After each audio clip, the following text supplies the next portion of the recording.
has that a variety of climates, even within our tiny island. We're here in the northeast of the island, in the kind of rainforest end of the island. And there's a lot of vegetation, and a lot of it is contains plants that are renowned for their healing properties. You have herbs that can stem the flow of blood. You have herbs that are antibacterial that can kill germs. And you have herbs that help the healing process. This one we call Alda, and it's part of the Piperaceae family, and there's many different kinds, but this is very good for nausea, vomiting, stomach problems, colds and flus, but very good for stomach problems. People tend to think because it's a herb that it's effect neutral. The same power it has to heal, it can harm. So you need to understand when it's wise to use a herb, how much of it to use, how long to use it for, and in what circumstances. It's just been amazing finding, like a plant like what we call leaf of life. It occurs in so many cultures and have all these amazing uses. And we have it here practically wild. You can see the edges.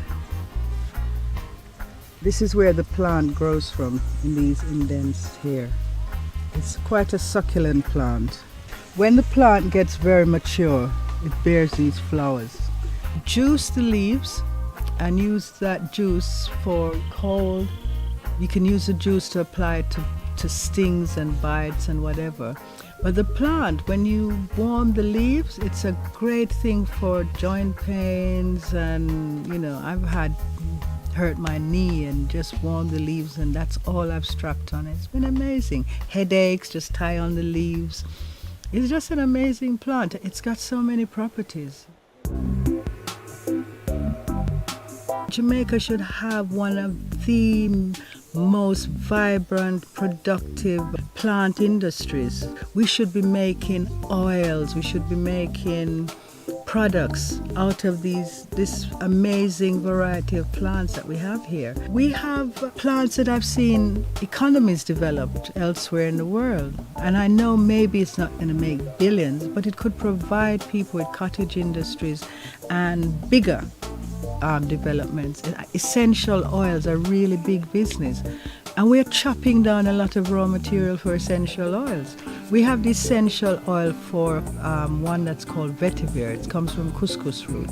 It's one of the main ingredients in a lot of these high-end colognes and perfumes.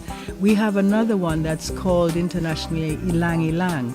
We call them perfume flowers. The tree grows widely right around here, and the flowers just get trampled down and whatever. Ylang Ylang is one of the key ingredients in high-end perfumes like Chanel No. 5. For the first time, No. 5 defies the conventions of perfume which glorify single-flower fragrances, the most precious of essences.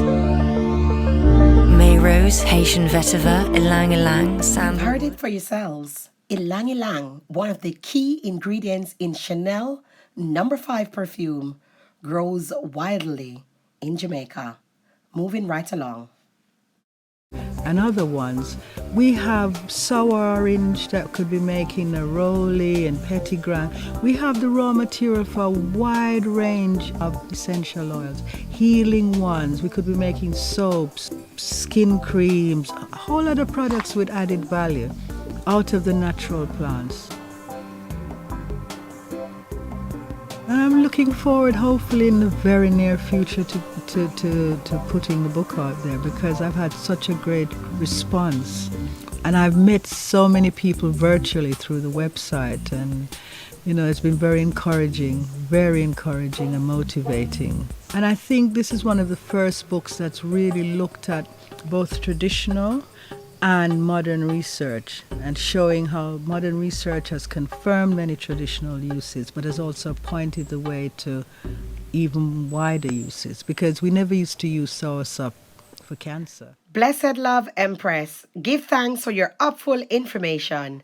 This takes us right back to confirm the video we did while we were in Jamaica 4 weeks ago of soursop talk and soursop wine. So what's that fruit you're holding up there? Soursop, man. What no do with it? It's a strength for your back, man. Yeah, man. A back strength that? It's a strength for your back, man. And it's also good for your nerves, you know? Mm. Yeah, man. And leave good to you, man. Leave good to you. Drink up a man and drink here. A powerful thing, man. Yeah, man. Powerful thing, man.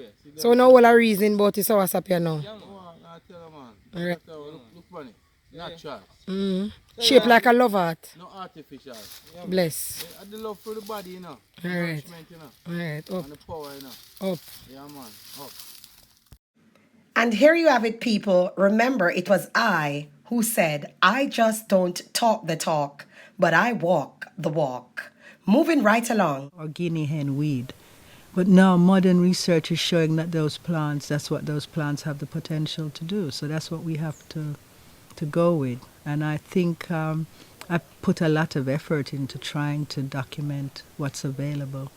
So there you have it, people. That was my container, live and direct from my mother's veranda. You can see my Guinean weed, beautifully packaged along with my busy and my grounded and molded and martyred chocolate. So we don't just talk the talk, but we walk the walk. And we would like you, our family, to do the same. So our dear sister, Kukuwa Abba, has since published her book titled J.A. Herbs, 40 Jamaican Medicinal Herbs, which is available to buy on Amazon. I will be posting the link below. I would like people who read the book to be able to run with some of the ideas in it. Use the information as a launch pad to go and do their own research, follow the plant that particularly appeals to them and see if they can do something with it. Because I want the people here to know and appreciate what they have and get more knowledge, regain some of the knowledge they've lost about what's around them, and start to think of it and see the potential in what's around them, because too many of them are looking outwards and not looking at what's right under their feet, literally, and to really understand the value of what's around them. They have a little Garden of Eden, and they don't give it enough love. And I think maybe if they rediscover what's really, how blessed they are and how fruitful the environment in which they take more care of it and stop nuking it with these herbicides and just chopping down stuff and destroying trees without really understanding the value of what they have and thinking of the future generations. If they want to leave the blessings with the future generations, they have to take care of what's around them here and now. On behalf of the family here on the Real Empress Yudah channel, I would like to say thank you to the Reggae in the Ruff family in Nonsuch, Portland, for producing this interview and film. With that being said, I leave you now to continue to self-educate so that you may edu-liberate and elevate. Remember, it's only you, yourselves, who can free your minds. I leave you now with love, light, and upful energies. I'm out now. Real Empress Yudah.